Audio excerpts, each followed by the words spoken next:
Gals. I'm Tara, and today I'm really excited because I have a bit of a collaboration with Joss Jane. And I know most of you probably already subscribed to her channel, but if you don't, please do me a favor, go down in the description box and click on the link that I posted to her channel and go ahead and subscribe, because first of all, she is just a wonderful person. She is so kind and generous and just really fun to talk to. But number two, she is almost to 1,000 subscribers, and I would love it if you guys can help her get there. So please check her out in the description box below. She will also be posting a video today about the stuff that I sent her, but for now I'm going to be talking about some things she sent me. And I told her that she didn't need to send me anything. I was just going to send her some samples, and then she's like, no, I'll send you something. I was like, well, then send me like one thing you don't want. Well, that's not what she did. She sent me a whole bunch of stuff. So it was super kind and generous, like I said, but I picked out 5 to try here that I've never tried before. I've never tried any that she sent me before, but I picked out 5 just to kind of keep it from getting too long. And I'm going to give you my first impressions of these 5 travel sprays that she sent me. So the 5 that I'm going to be smelling are Ralph Lauren's Big Pony 2. And then I have 4 from Pinrose, which is sold at Sephora, I know, but I've never smelled any of their stuff. There's one that's just simply called Pinrose. There's also one called Garden Gangster, which I hope will be my nickname when I'm an old lady. It's pretty awesome. Then there's one called Pillowtalk Poet, another great nickname. And the last one is called Tambourine Dreamer, which for some reason reminds me of Davy Jones from the Monkees. And if you don't know what I'm talking about, you are younger than me. By a lot, probably. Maybe a little. Maybe I'm just weird. Anyway, so let's go ahead and get started. I'm just going to begin with the Ralph Lauren one since it's just the only one from that particular brand that I have. And again, this is called Big Pony 2, and I've heard a lot of good things about this, so I'm pretty excited. All right, so let's see. Oh, right away, I can smell it before I even get this to my nose, so it has a little bit of power to it. Oh, this reminds me a little bit of Viva La Juicy, like it kind of a lot. There is a touch of tartness in there, but it's mostly like a sweet berry kind of thing like you get from Viva La Juicy. I wonder what that is that's in there. I mean, it could be just a similar composition with an assortment of sweet berries, but I feel like there could be some other tart type of fruit in there. And that's mostly what I get. There might be, I can't tell what's in the base yet. I might have to come back to that, but there's something else going on there besides that sweet berry note. But it does remind me a lot of Viva La Juicy. Also then, of course, it reminds me of Xerjoff's Grand Balo. And so I wouldn't be buying this because it is, you know, kind of overlapping with that one. But it is a nice scent. Okay, so wait a second. Now I'm starting to pick up something else that could be Tonka? Maybe. But it's still mostly that sweet sort of berry thing. But I am starting to get a little bit more depth to it.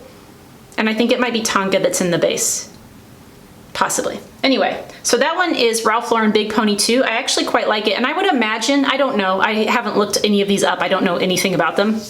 But I do know that a lot of people say good things about Big Pony 2, and I would imagine that it is inexpensive because it seems like most Ralph Lauren fragrances that have been out for a little bit, by the time they hit discounters, they're really affordable. So that's a nice scent. So if you find it and it's cheap and you like Viva La Juicy, but you don't have it, this might be a good alternative. If you do have it, I'm not sure that you need both.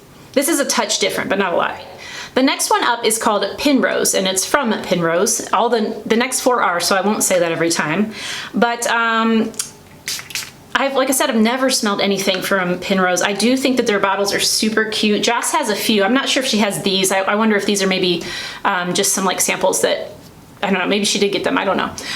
But she does have some on her like little chest or vanity where she sits everything, and they're super cute. So this one is a rose-based fragrance, but there's also something else there that gives it almost like a leathery quality. And it doesn't to me smell like there's oud in it, but it does remind me of rose oud types of fragrances. I do think there could be clove in here, or some sort of spice that, you know, kind of goes along with clove. There is something like a little bit, just a touch spicy. But yeah, I do kind of get some sort of a woodiness to it, but it's not, I don't think this is oud. It could be even something a bit leathery in here. I'm not positive. This one's kind of tripping me up a little bit, but definitely rose, definitely something spicy, and then something that's given it like a woody, leathery type of feel to it. but I don't think it's oud. So that one is called Pinrose. Next up is the Garden Gangster, which again, I just love that name. All right, so let's see about this one here.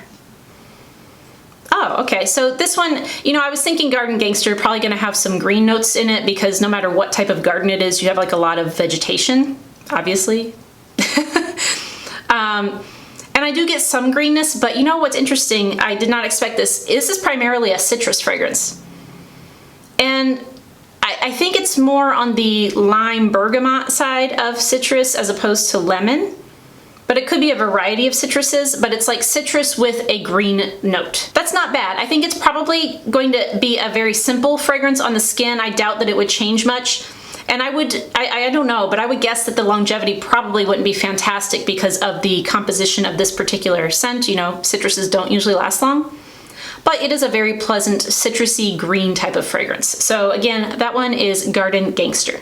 All right, the next one is Pillowtalk Poet, and that name gives me, you know, some imagery of what this might smell like, but let's find out.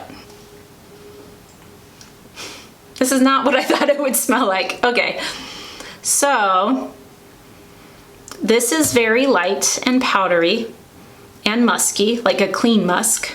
And there might be a touch of like a sandalwood in there, some sort of a woody note that gives it maybe like a little bit of a creaminess. But this is a very, very light fragrance. I thought it was gonna be something more sensual. This is not sensual. This is very clean, powdery fragrance. And it's very light. Like I'm having a hard time picking up a lot from this in terms of like power. Like I really have to put my nose to it. Yeah, I actually think I might be going anosmic to this one because as I smell it, I'm smelling less and less. So I don't know if it's me or if it's the fragrance just being incredibly light. But the more that I smell this, the less I can smell. So interesting. And I don't usually go anosmic to much of anything. So I'm not sure, like I said, it could be me. But this is definitely a very light fragrance. All I'm getting now is like a powdery, clean musk sort of thing from it. So again, that one is the Pillowtalk Poet. And now we have one left. This one is Tambourine Dreamer. There we go, Tambourine Dreamer. So let's give this one a try. It's kind of a fun name too. I like the names of these. Let's see. Whoa, that one has an intense atomizer. Okay, this one is a white floral fragrance. I'm getting jasmine, but not an indolic jasmine. Y'all know. Jasmine and I, we're very fickle. I do like it sometimes. Like, in fact, I love it in certain fragrances, but not always. This one's fine. The jasmine's fine. I think there's also Lily of the Valley. It smells like that to me. There could be another floral as well, but in general, I'm getting a white floral vibe from it. And then again, a bit of musk. Yeah, this is another sort of clean floral fragrance. Not my style, but it's not bad. However, you know, I will say as I'm sniffing this, I'm starting to get some tension in this area of my face, which tells me I would probably get a headache if I wore this. And it's not like a diss to this fragrance. In general, certain white floral fragrances do give me headaches. I can't remember, what is in that JLo Glow fragrance? My God, that fragrance gave me one of the worst headaches I've ever experienced from a fragrance. But I don't even know if that was a white floral. Whatever was in that though, man, that one gave me a headache.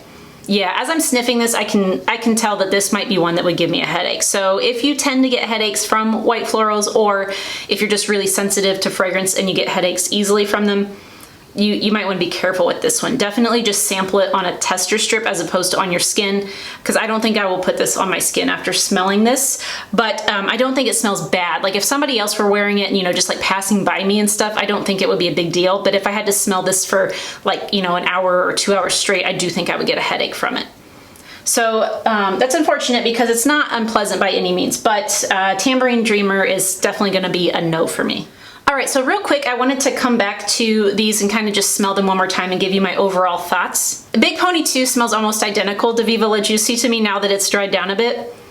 I haven't smelled Viva La Juicy in a little bit, and I did get rid of my bottle of Viva La Juicy Parfum that I have. So I can't compare it directly, but I do think if you own that, you don't need this one, but if you don't own it, that's a good option. Again, very sweet sort of berry type of thing. There's not a tartness to it anymore in the dry down. It's mostly just sweet, fruity berries. Yeah, and I think there could be, I do think there could be tonka in that, but I'm not sure. I don't know what's in that base, but I think it could be tonka. The next one, the Pinrose. Yeah, it smells like a rosy, woody type of fragrance to me. And again, I do think that there could be a spice in there, but it's really light. Like it's just a touch of maybe clove. So that hasn't changed a lot. I don't know that these Pinrose ones will change a lot because they all seem like fairly simple, straightforward fragrances, which is actually sometimes just really nice to have a simple fragrance to just kind of relax with. But yeah, these aren't changing really. Same thing with the Garden Gangster. I think the greenness has come out a little bit more and the citrus has died down a little bit, but in general, it's a green citrusy fragrance. Oh, I can smell Pillowtalk Poet a little bit more now. It's not bad. It is a musky, powdery fragrance. And it's a fragrance that I've smelled before. Like, you know, there are many musky, powdery types of fragrances out there, but it's pleasant. Again, not at all what I expected for Pillowtalk Poet. I thought we were gonna get something a little more scandalous than that, but no. Just a clean, musky powder. Okay, and then same thing, the Tambourine Dreamer doesn't really change much. So I do think that the Pinrose fragrances in general are pretty linear, simple compositions, but I think if you find a fragrance from that line that you like, the bottles are super cute, first of all, and they're just really pleasant. Like none of these were offensive to me except for, and it wasn't offensive, the Tambourine Dreamer is not offensive to me in terms of its actual scent, but I do think it would give me a headache. So if I had to pick a favorite, I think it would be the Ralph Lauren Big Pony 2. I wouldn't get it just because I do have Xerjoff Gramballo, which is basically like Viva La Juicy's Sexy Ant. But you know, this is a great alternative. And like I said, it's probably pretty affordable. I have no idea, but that one smells really good to me. And then the Garden Gangster, I do enjoy. It's a very simple fragrance, but you know, that green citrusy kind of vibe to it, I think is really pleasant. So those would be my two favorites, but Big Pony 2 for sure is my absolute favorite. So I just wanted to say thank you so much to Jess for sending me these, and like I said, there was more than this in the package. She was incredibly generous. One thing she sent me hasn't even been opened yet, so yeah, I was super thrilled. It was like getting a huge gift, and I really appreciate it. So thank you again, Jess. It was so fun to sniff these and have the opportunity to experience a house that I've never tried before, and I really hope that you find at least one thing that I sent you that you like as well. I don't know that Joss and I have super similar tastes to one another in terms of fragrance, but I still really love watching her videos because she is, you know, great at kind of explaining what she gets from different fragrances. She has a very eclectic collection, which I appreciate, and there are several things that we do both have and enjoy. So we have some overlap, but also we have some differences. So hopefully she finds some things that I sent her that she likes, but either way, definitely go check out that video, and like I said, please subscribe to her channel. She's phenomenal, and I think that you will find her videos just as relaxing and enjoyable as I do. If you guys like this video, please give it a thumbs up and consider subscribing to my channel as well if you haven't already. I would truly appreciate that. Thank you guys so much for watching, and I'll see you soon. Bye!